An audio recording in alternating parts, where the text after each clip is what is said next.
ધોરણ 5 વિષય અંગ્રેજી એકમ નંબર 8 શેરિંગ ઇઝ કેરિંગ સ્વધન પોથી સોલ્યુશન માર્ગદર્શનમાં તમારું સ્વાગત છે. અહીંયા આપણે મેળવીશું આ એકમનું માર્ગદર્શન. તો એમાં આપણે એકમમાં કયા લેટ્સ પ્રેક્ટિસ, તો કયા મુદ્દો હશે? Rhyming words, use of dictionary, inversions questions, WS questions, instruction, picture description અને સ્કીપ એબાઉટ. જોઈએ એક્ટિવિટીઝ નંબર 1. એક્ટિવિટીઝ નંબર 1માં write time words from the poem learn to say. Number 1 smile, mile, earth, worth, share, care, friends, hands, dead, glad. Activities number 2. Activities number 2 ની અંદર answer the following questions from the poem learn to say. Number 1 what should we learn? We should learn to share and care. Number 2 what should we share? We should share our smile, food and joy. Number 3 what do you do to make other people happy? I will help people with cares. Number 4 we must care for our friends and our loving one. Number 5 we should try to become like our mom and dad. Activities number 3. Activities number 3ની વાત કરીએ તો activities number 3ની કીધું છે right true or false from the poem learn to say. એમાં number 1 false, number 2 true, number 3 false, number 4 true અને number 5 false. આગળ જોઈએ એક્ટિવિટીઝ નંબર 4. એક્ટિવિટીઝ નંબર 4ની અંદર સૂચના છે answer the questions from the story sharing is caring. Number 1 where did Mohammadbhai leave? Mohanbhai lived in a small village. Mohanbhai. What is Mohan doing? What is Mohanbhai doing? Mohanbhai is telling story to the village children. Number 3 what was the name of rabbit? The name of rabbit is Raju. Number 4 was Raju selfish? Yes, Raju was selfish. Number 5માં જોઈએ તો why did Raju feel lonely and sad? Raju realise he could not eat all the carrots so he feel lonely. Number 6 how did Raju become happy? Raju become happy when he decided to share his hungry friends squirrels. Number 7 will you share your things among your friends? Yes, I will share my things. Number 8 why do you like friends? Friends are liked because kindness makes friendships stronger and they bring you joy. Activities number 5. Activities number 5 ની અંદર કીધું છે કે fill in the blanks by using brackets and answer the questions. એટલે કે આ બ્રેકેટ્સની અંદર જે આપેલા શબ્દો છે એનો ઉપયોગ આપણે અહીંયા લખવામાં કરવાનો છે. તો આ જે છે એ ખાલી જગ્યાની અંદર એન એલિફન્ટ વોકિંગ હાર્ડ, ત્યાર પછી છે ક્વિકલી ગેવ અપ, ત્યાર પછી ડિસાઇડ, લીવ, ટુ સ્ટે. આગળ જોઈએ તો answer the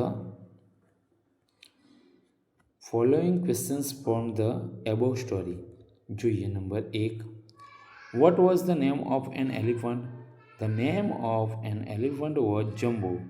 number 2 where was Jumbo doing? Jumbo was going in the forest. Number 3 what did elephant had? The elephant had a rustling sound. Number 4માં જોઈએ did the hunter hunt the elephant? No, The hunter did not hunt the elephant. Number 5. Do you like this story? Why? Yes, I like this story. Activities number 6. Activities number 6 ની અંદર કીધું છે read and visit cards carefully and answer the questions. તો અહીંયા આપણને એક visit card આપેલું છે. આ વિઝિટ કાર્ડને વાંચવાનું છે અને ત્યાર પછી એને આન્સરના ક્વેશ્ચન્સ આપવાના છે.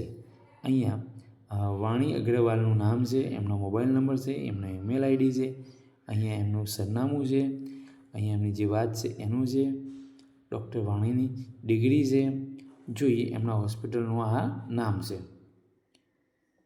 પ્રશ્ન જોઈએ તો એમાં number 1. What is the name of the hospital? The name of the hospital is Fortis Hospital. Who is the doctor? Dr. Vani Agrawal is the doctor. Number 3. What is the contact number of the hospital? તો અંદર આપેલો છે એ contact number મેં હમણાં વાત કરી એ મુજબ આપણે કાર્ડ જોઈએ તો એમાં જોઈ શકાય. Number 4. On which day patients go for the OPD? Tuesday 12 to 2 p.m. Friday 12 to 2 p.m. Number 5. Number 5માં is the doctor child specialist? Yes, doctor is child specialist. Activities number 7. Activities number 7માં જોઈએ એમાં number 1 જોઈએ a big તો small. અહીંયા કીધું છે find opposites words for the following words from the story in sharing is caring. તો આપણે વિરોધી શબ્દ શોધવાના છે. ઓપોઝિટ્સ વર્ડ્સ એટલે બિગ તો સ્મોલ, ક્રૂઅલ તો કાઇન્ડ, હેટેડ તો લવ, લેસ તો મોર, એવર તો નેવર, અનસેટિસ્ફાઈડ તો સેટિસ્ફાઈડ, ફાઉન્ડ લોસ્ટ તો ફાઉન્ડ, હરસેલ્ફ તો હિમસેલ્ફ, ફોલ્સ તો ટ્રુ અને હેપી તો સેડ. આગળ જોઈએ એક્ટિવિટીઝ નંબર 8. એક્ટિવિટીઝ નંબર 8ની અંદર કીધું છે match the A with B. તો અહીંયા એ અને બીને મેચ કરી અહીંયા આગળ લખવાનું છે. તો જોઈએ number 1. Please collect the crush તો કેશ તો ATM. Don't take U turn highway road. Keep silence hospital. Keep your phone on silent mode library. 5મું છે do not pluck the flowers garden. Activities number 9. Activities number 9ની અંદર કીધું છે કે arrange following sentence in correct order. એટલે કે સાચા ક્રમમાં લખવાની વાત કરે છે. તો સાચા ક્રમની અંદર કીધું છે એને એરેન્જ કરવાના એટલે કે અહીંયા ગોઠવવાના છે. તો એમાં જોઈએ તો નંબર 1 ઉપર આવશે આ, નંબર 2 ઉપર આ, નંબર 3, નંબર 4 અને નંબર 5. હવે જોઈએ અહીંયા કીધું છે કે write above sentence in correct orders. એટલે કે પછી હવે સાચા ક્રમની અંદર લખવાનું છે. તો અહીંયા જે નંબર 1 આપેલો છે આ 1 નંબરનું જે છે ખાનામાં એ વાક્ય આપણે પહેલાં લખવાનું છે કે pour 100 ml of water, pure 100 ml of water to boil in a pan. તો એવી રીતે પછી નંબર 2 હોય, નંબર 2 આવશે. નંબર 3 જોઈએ તો 3 નંબરની અંદર હશે add 100 ml of milk to pan while it is on the flame.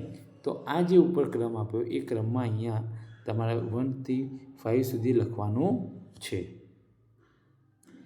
આગળ જોઈએ એક્ટિવિટીઝ નંબર 10. એક્ટિવિટીઝ નંબર 10ની અંદર કીધું છે કે write places where you listen read the following instruction. તમે જે આ ઇન્સ્ટ્રક્શન જ્યાં વાંચી સાંભળી હોય એ લખવાનું છે.